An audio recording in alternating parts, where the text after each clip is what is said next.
Hi, congratulations on your new RV. We're really excited for you. Please make sure before you're signing that you bring the following items with you. If you're a cash buyer, please make sure that you bring a cashier's check, no personal checks at time of signing, or you may bring actual cash. If you're a finance customer, please make sure that you bring proof of insurance listing your specific lien holder. If you need that information, please call us ahead of time. Also, make sure that you bring all valid driver's license of all persons that will be listed on the title. If you have a trade that you're trading in with us, please make sure that you bring your 10-day payoff as well as your title and all persons who will be listed on the title of that trade. Arrive 30 minutes early before your appointment time so we can properly inspect your unit, and also make sure that you have the fridge on and running prior to arrival.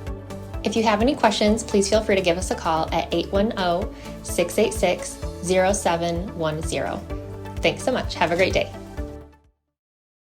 Hello, it's Mike at TradeWinds RV Center, here to congratulate you on the purchase for your Flagstaff Epro 19 FBS little travel trailer. Guys picked a cool little unit. I'm going to walk you around it, show you how to use a few things, get the best out of your camping experience. Let's start by taking note of where your water and electricity hookup is so you can park accordingly. Notice that on your driver's side, your off-camp side, toward the front will be your water, toward the back will be your power. So park accordingly so that all of your cords and hoses will reach your supply lines and power lines.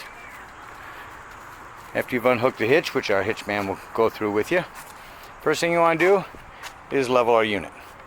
On the front of your unit, you do have a power tongue jack with a docking light, and then this is to lower or raise your unit. Raise, extend, retract, bring down. Use that to get your unit level. Once you believe your unit's level, the next thing you want to do is stabilize your unit. Inside your storage is this hand crank. 3/4 inch socket on the end. Right to go down, left to go up. So the first thing you want to do is get some jack pads. Get some pads for the ground. That's going to help protect the bottom of your stabilizing jacks. It's going to distribute weight better. It's going to keep it from getting tar or dirt inside it and keep it from sinking. So bring all 4 of these down. Remember, this is a 3/4 inch socket on the end drive nut, so that you can put a 3/4 inch socket on the end of a drill gun or an impact driver and run these down in a matter of seconds. Just be careful when going too fast. You don't want to lift the unit. You just want to bring it down until these are taut and stable. After you've went around the whole unit and put all 4 of them down, come back and check. You may have, by lifting another corner, you may have loosened another corner up. Now that we've got our unit level, we've got it stable, next thing we're going to do is hook up our water and our power. Coming to the back of the unit, you have your power cord. Simply plugs in here. Once you get it plugged in, tighten this black ring up. They have a 30 amp on the end. Should you need to use 110, plug it at home, and your convenience pack is a 110 amperage reducer. Simply put this on, and you can run your unit on 110. Got our power hooked up. Next thing we want to do is hook up our water. A couple different ways to do water. We'll start with City Water Connect. First thing you want to do is open up your hot water heater. At the bottom of your hot water heater is a drain plug. Now you may have left this out from the last time you were camping. Make sure it's plugged up, and you can start filling your water.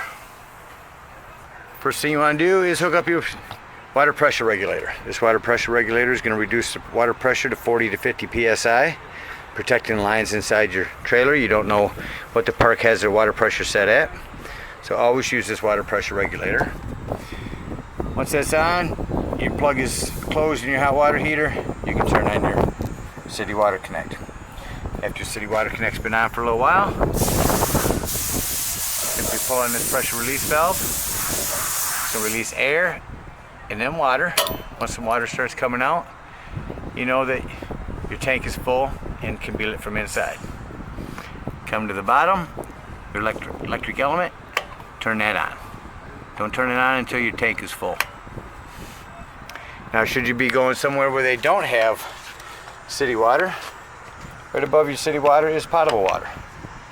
Fill that potable water tank. Again, burp your hot water heater, let that air out, and then you can light that. Remember, when using potable water, that's when you use your water pump. Don't use your water pump when hooked up to city water. Now we've got our water hooked up, our electricity hooked up. Let's go around the unit and show you a few things. This docking light, as well as the docking light on your power tongue. You have your pass-through storage. Again, your potable water, your city water, cable or satellite hookup. This is an antifreeze inlet for winterizing your own unit. You have your slide on your off-camp side. Remember to park accordingly so you have room to open up your slide without touching anything. No branches, no trees. Back of the unit here, you do have an outdoor shower, a black tank flush, which we'll discuss when dumping our gray and sewer outlets. Again, your stabilizing jacks. You have a nice ladder here for getting on top of the unit and checking your seams and making sure your seams aren't cracked. If they are, simply caulk them. Furion backup camera. The unit is prepped for a Furion backup camera. You can purchase the camera in our store. What it does, it electronically communicates with this piece here from your vehicle and gives you a backup camera. Coming around to your campsite.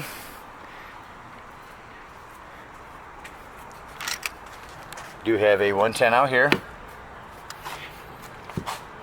You have a table and a griddle that comes with this unit, and it was set up here. Down below here is your quick connect LP. To the right of that is the spare tire, and right here is the hole to lower your spare tire with the crank. There's your low point drain for draining your waters when you leave the unit or when you leave the campsite. And a great place to store your sewage hose. Most units you have to put it in the bumper. This one actually gives you a place to store it. Just to the right of that is your furnace heat release. Steer clear of that, you can get rather warm. Coming back up to the top of your unit, you do have a vent for your microwave, your outdoor speakers, and your awning. I'll show you how to run that awning out here in a moment. To the front here, next to your storage, you do have solar on the side. Should you get a portable solar kit, you can put it on the ground, plug it in here, and it'll trickle charge your batteries. Let's talk about your propane. Under your propane hood is your propane tanks. I do want you to note that you have a regulator here. Simply point this arrow to the tank that you wish to use. Now you see these are green right now.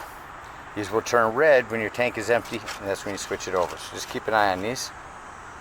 You can see it from the flap above there. You also have your jacket bike rack. And that's about it for the outside. You do have a battery disconnect down here. It's going to be important when you leave the campsite for the day. I'll discuss that. It's a simple turn. Battery disconnected, battery on. So that about covers the outside of the unit. Let's go inside. Now you do have the nice solid steps on this. Open your door all the way. Release this blue and bring your door down. Now I do want you to note that these steps do have adjustable legs. Should you be on uneven ground, you can adjust accordingly. You need nice solid steps. Coming inside the unit, first thing you'll always notice inside the doorway is a fire extinguisher. So right of that fire extinguisher is a 110. And all the way up top here is your control panel. Start by turning on some interior lights, porch lights, awning lights, and step lights. Up here is where you check your levels. Your battery is brand new, fresh tank, gray tank, and black tank are all empty. Here's your water pump. Turn this on when using potable water. Make sure you have this switch turned on outside on your hot water heater. If you're hooked up to gas, you can fire it up here. If you're hooked up to electricity, start it here. Just below that is your awning and slide in and out. Let's run your awning out one time. I just want to show you one little quick thing about it. It's nice to have a power awning. So what you want to do is you're going to run your awning out until the flap drops down to about 90 degrees. That'll be about that far right there. That's all the further you want to run it. And then bring it back in. Brought our awning in. Now we're going to bring our slide out. Slide out. This will run out rather quickly.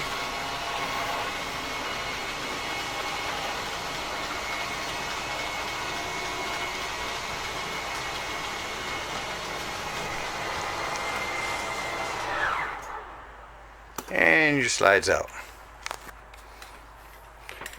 Just to the left is your fridge. So we push this to the side to remove the lock. Freezer and fridge. Inside your fridge here is your settings to change the temperature. Travel lock. Below your fridge is an access panel to your fuse box and breaker box. Now it looks like you've got a combination. You got 15s, 30s, 40s. I highly recommend having a handful of fuses with you when you go camping. And to the right of that is your 12 volt carbon monoxide detector. The reason I stress the 12 volt is this is constantly running off your batteries. So if you're going to be leaving for the day and you're not plugged in, use that battery disconnect at the front, disconnect your battery. That'll keep this carbon monoxide detector from running your batteries down. Above that, your self-explanatory Magic Chef microwave.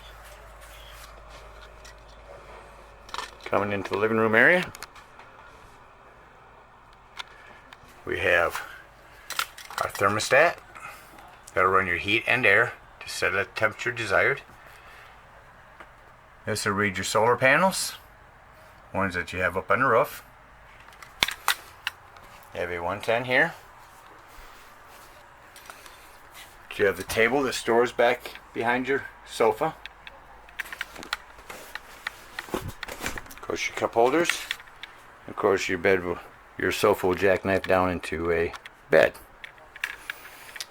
Around your unit, you also have a 110 here. Your Nexa television, an IRV technology sound system, Bluetooth compatible, dual zone, so you can play your music indoors or out. Above your head here, you do have AC that you can individually turn on from here. And your heat or cold.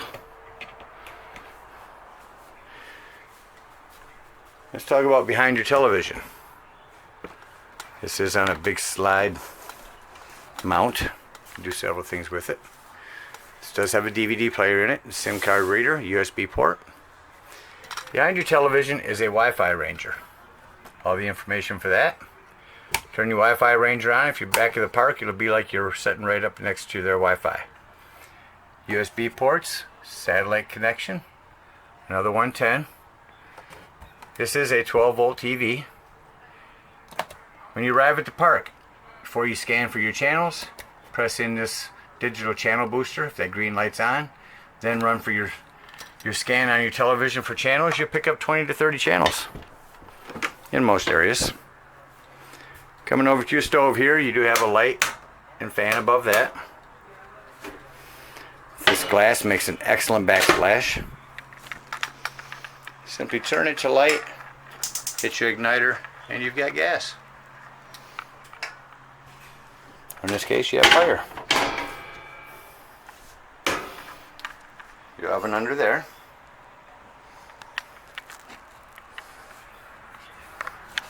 Convenient little bottle opener. One thing I do want to mention inside the bathroom is you do have a 110 with GFI.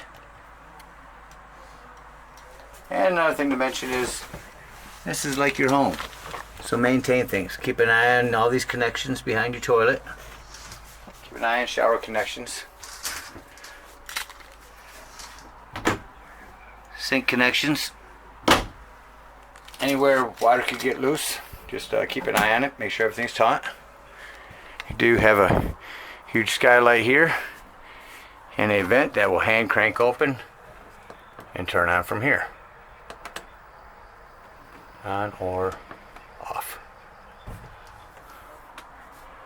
About covers everything on the outside. Now one thing I do want you to note when bringing this slide in. Doesn't look like you have too many things to hinder it, but if you do have items in here, make sure they are out of the way and clear for the slide to come all the way in. Make sure this drawer is closed so that nothing catches on it. And simply bring your slide back in. One more note above the sofa, you do have a smoke alarm. Coming outside the unit now, we're getting ready to leave the campsite. We've closed up everything. We brought up our stabilizing jacks. We're going to come around to the off camp side. Water pressure regulator. Release the air. Unplug your hot water heater. This is going to drain the water from that. Then underneath here, you're going to pull that white handle. Don't worry about anything coming out of it because all it is your fresh water. It's going to dump all your fresh water out. Now we're going to come down and do our sewage. At the back of your unit on your driver's side, remember that when you're pulling up to the front of the park, is your sewage drain. In your convenience pack is this sewage hose. Simply hook it up to the end, put the other end in the dump station, pour your black tank. Now once you pull this black tank, I want you to give it a few minutes to empty, and then we're going to hook up a hose with our water pressure regulator again to this tank flush. What that's going to do is it's going to send a sprayer around the inside of your tanks, your black tank, and spray all that nastiness out of there. Run that for about 5 minutes. Don't be in a hurry. Let it clean out nice. And keep the stink out of your trailer. Once you've got that all washed out good, then close your black. Remember, leave that open when running that black tank flush. Then you'll pull your gray tank. Your gray tank is going to be your sink, showers, all your cleaner water, and that's going to clean your hose out better for you.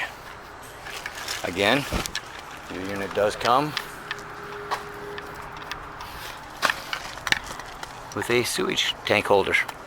Simply store it in here. Keep it away from everything. Got our water drain, got our sewage drained. Time to hit the road and get ready for another camping season. Hope you guys enjoy this trailer for many years to come. As we like to say here at TradeWinds, happy camping.